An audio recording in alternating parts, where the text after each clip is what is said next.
Vamos a ver ahora el segundo escalón de nuestro método, al que le he llamado separación silábica.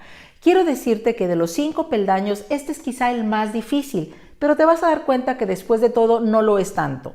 Si digo que es el más difícil es porque es fundamental que lo hagas bien. Si cometes un error en este segundo peldaño, automáticamente toda la escalera se cae. Pero si lo sabes hacer a la perfección como te lo voy a enseñar, prácticamente ya serás experto o experta en acentuar. ¿Qué es separar en sílabas una palabra? De una manera sencilla y coloquial, te diré que separar en sílabas una palabra es cortarla en trocitos pronunciables. Aunque aparentemente es un paso difícil, la separación silábica es un procedimiento que hacemos prácticamente de manera espontánea. La misma academia no sabe explicar de una manera científica por qué las palabras deben separarse de una manera y no de otra. Y dice simplemente que esta es una actitud espontánea del hablante. De hecho, a manera de broma, si te has fijado, cuando nos enojamos tendemos a hacerlo en sílabas, diciendo te dije que ya no me molestaras. Y esta separación la hacemos sin pensarlo. Entonces, el paso 2, aunque es difícil, que lo he comentado, tiene ese componente de facilidad por ser inherente a los hablantes nativos del español. ¿Pero por qué digo que es difícil? Porque hay un rasgo fundamental que si no lo tomamos en cuenta, puede dar lugar a un número equivocado de sílabas. Esto es, una sílaba de más, una sílaba de menos. Y si la cuenta silábica no es la correcta, ya sabes que el resto de la escalera no funciona.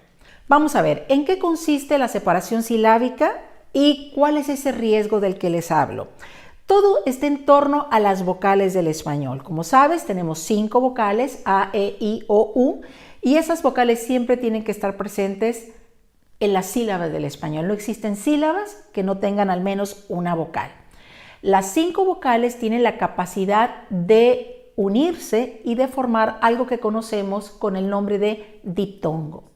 Para la consideración de un diptongo tenemos que partir de una clasificación muy sencilla que plantea la A, E, O como vocales fuertes y la I, U como vocales débiles. Esto está relacionado con un proceso físico, con el movimiento de cuerdas vocales, con el gasto de aire en el que no vamos a entrar ahora. Con que solo te queden claros que A, E, O son fuertes e I, U son débiles es suficiente, porque entonces comprenderás lo que es un diptongo. Un diptongo es la unión amistosa de 2 vocales que se apoyan mutuamente. Para la formación de un diptongo participan vocales fuertes y débiles en estas 3 fórmulas: fuerte más débil más fuerte, débil más débil. Tenemos las combinaciones ai, au, ei, eu, oi, ou, los 6 primeros diptongos. También pueden ser a la inversa, débil más fuerte.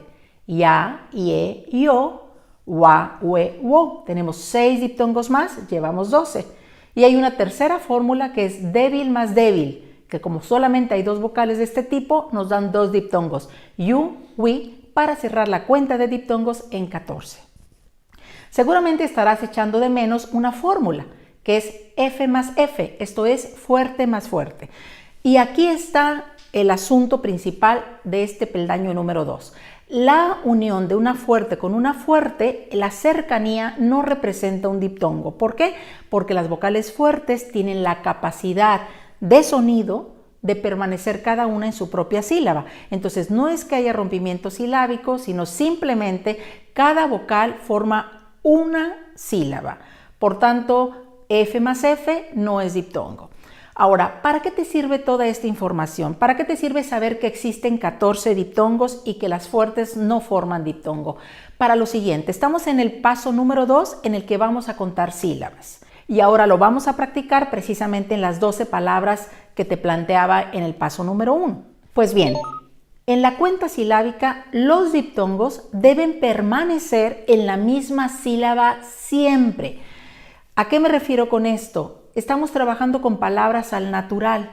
No sabemos todavía si van a llevar tilde o no. Entonces, de manera natural, el diptongo siempre está unido.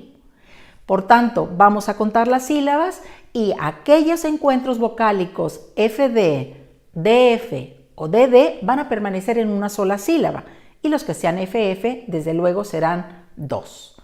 Veamos los ejemplos. La primera palabra tiene 3 sílabas. Observa que hay vocales fuertes, por tanto su separación es toalla.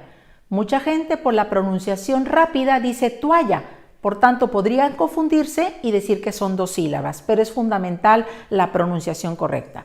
La siguiente palabra tiene 4 sílabas, aéreo, y de ninguna manera aéreo, dado que estamos viendo que son vocales fuertes y no tienen diptongo. Mucho cuidado con la tercera palabra. Si te fijas, hay por ahí un diptongo que debe permanecer en la misma sílaba. Por tanto, su separación nos daría lugar a 3 sílabas, galerias, y de ninguna manera a 4. La siguiente, también hay un diptongo y permanece junto, espacios, 3 sílabas. Las últimas 2 de esa columna no tienen mayor problema, folder, 2, árbol, 2. La primera palabra de la segunda columna tiene 6 sílabas. Observen al final que hay un encuentro de vocal fuerte y fuerte que no hace diptongo. Su separación correcta sería contemporáneos. De ninguna manera contemporáneos, de 5 sílabas, que sería el resultado de una falsa o de una incorrecta pronunciación. Cuidado con la número 2. Ahí tiene la presencia de 2 diptongos, por tanto permanecen juntos y son 3 sílabas. Biografía. Aislamiento nos dan 4 sílabas. Azul, 2. Póster, 2. Y la última palabra, que no hay ningún encuentro de vocales, memorándum, nos dan 4 sílabas. Este paso que acabamos de hacer es fundamental. Si te ha quedado claro, representa que ya tienes las bases para que no vuelvas a cometer jamás ningún error de acentuación.